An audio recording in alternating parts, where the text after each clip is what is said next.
Number 2 for me is Canadian Bacon, 1995, directed by Michael Moore.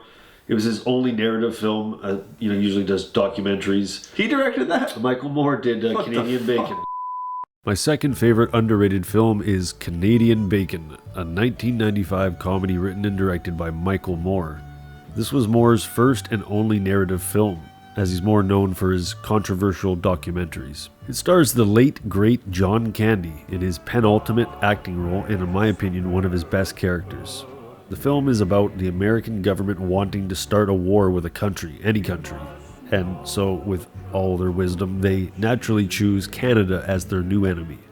Alan Alda plays the American president and nails it, portraying the dim-witted, easily manipulated clown of a president to a T. It's time to turn off that war machine and turn on our children.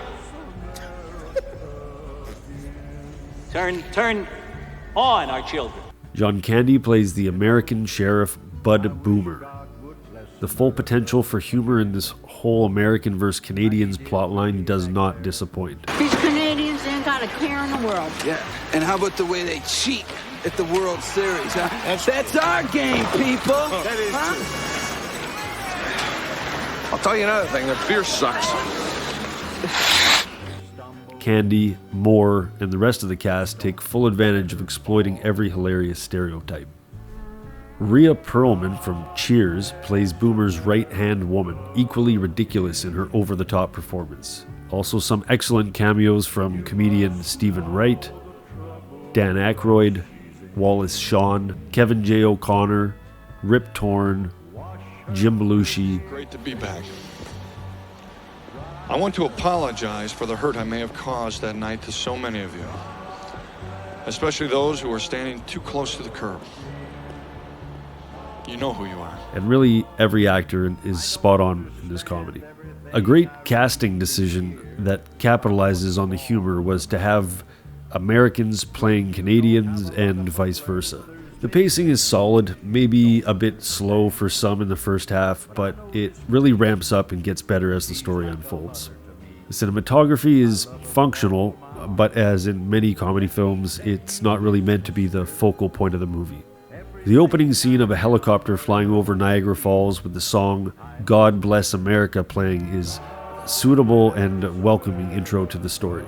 I think I really like this film more these days because of its overall theme and its relevancy to what's going on today and what has historically happened with abuses of political power. It's a timeless story at its core, almost Shakespearean, and Moore's script is full of political commentary and satire. Canadians, they walk among us. William Shatner, Michael J. Fox, Monty Hall, Mike Myers, Alex Trebek. All of them Canadians, all of them here. You really get the sense that he wanted to say a lot with this film. That said, I noticed it definitely has parallels to Dr. Strangelove with how it conveys its political ideology through the conduit of humor and satire instead of head-on with straight drama. I think Canadian Bacon is underrated because it's a very clever and intelligent film, yet it manages to not take itself too seriously or feel preachy in any way. It's almost like a Canadian and an American are sitting together on bar stools, poking fun at each other over some beers in a respectful yet pull no punches kind of way. So if you're an American or a Canadian or anyone really, and you're looking for a somewhat forgotten comedy film with equal intelligence and stupidity, I highly recommend Canadian Bacon. Thanks for watching. Please like and subscribe. Until next time.